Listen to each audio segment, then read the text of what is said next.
Ela é, imagina, na cultura, altamente conhecedora, mas será que vai ser capaz de articular-se politicamente?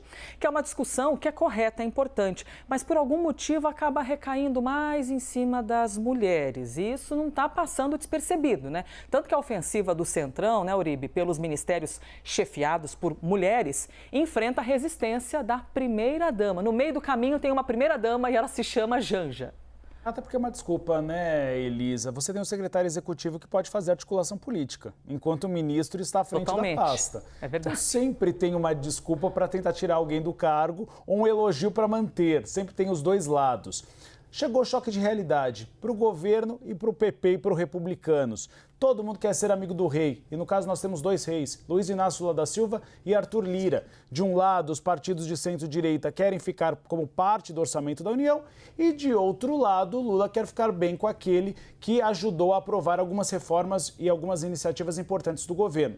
A questão é que tem uma rainha no meio do caminho, Rosângela Silva, a primeira-dama, que tem demonstrado desconforto nos bastidores pela saída de duas ministras, Daniela Carneiro, do Turismo, e Ana Moser, do Esporte, além de Maria Rita Serrano, porque o Palácio do Planalto já deu aval para, primeiro, o Bloco do Centrão estar à frente da FUNASA, da Fundação Nacional de Saúde, e depois da Caixa Econômica Federal. E é uma mulher que está à frente da Caixa Econômica Federal.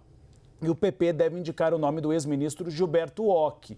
Então o que a gente tem observado é que Janja, de uma certa forma, tem tentado manter essa marca.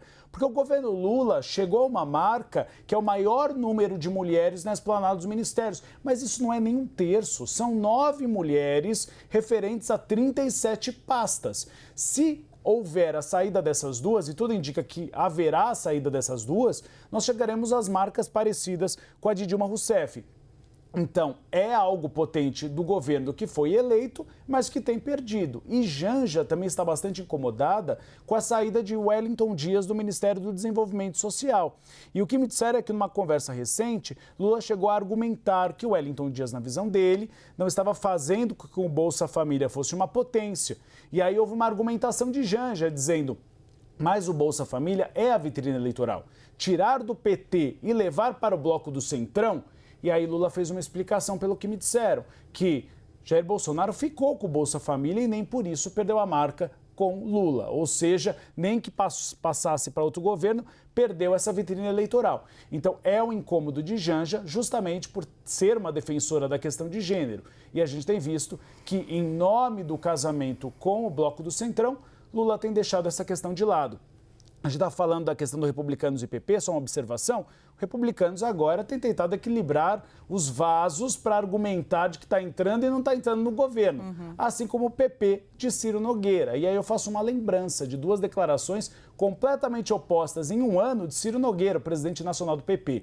Em entrevista aqui à CNN Brasil, eu perguntei a Ciro Nogueira: mas o PP vai aderir a Lula caso ele ganhe? O que ele disse na época: Elisa, se essa tragédia acontecer, a vitória do Lula, se depender de mim, não terá o apoio do PP. Serei oposição a Lula se vier a governar qualquer coisa. Julho de 2022. Julho de 2023, artigo publicado hoje por Ciro Nogueira no jornal Folha de São Paulo. Temos de colocar em prática nossas ideias, de preferência no governo. O nome disso não é ingenuidade nem adesismo. Vamos aderir a nós mesmos ou será que eles que estão, na realidade, aderindo a nós? Ou seja, tempo.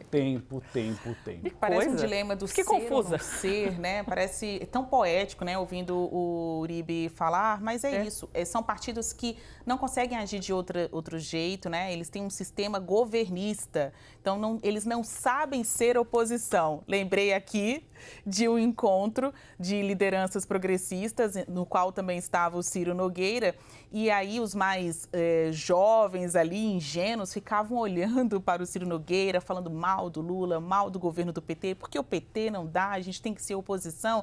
E aí alguns ali saíram com a seguinte pergunta: presidente, ensina a gente a ser oposição, porque sendo do progressistas, a gente nunca fez outra coisa senão apoiar o governo de ocasião. Fazendo um paralelo, uma fonte que está nessa negociação da entrada dos neogovernistas comparou o atual momento do governo Lula com um momento do governo Bolsonaro. Ele disse: olha, lá naquele início de formação da esplanada dos ministérios, o ex-presidente Jair Bolsonaro colocou muita gente do Democratas Aí a gente lembra o Mandetta, que era da saúde, a Tereza Cristina, que era da agricultura, e também o Onyx Lorenzoni, que inicialmente foi da Casa Civil, né? O Onyx rodou a esplanada dos ministérios, mas até que eu lembro aqui, eu acho que inicialmente ele era da Casa Civil. Da Casa Civil, é. Mas o Democratas não se dizia da base aliada do governo, naquele momento da articulação. Então, esse discurso da ocasião também seria utilizado agora pelo Republicanos e pelo Progressistas, que teriam ministros, teriam um pé no governo, mas ao mesmo tempo diriam, não somos da base aliada. E em questões de pauta de costumes, vamos votar juntos contra qualquer alteração neste sentido, algo que seja progressista.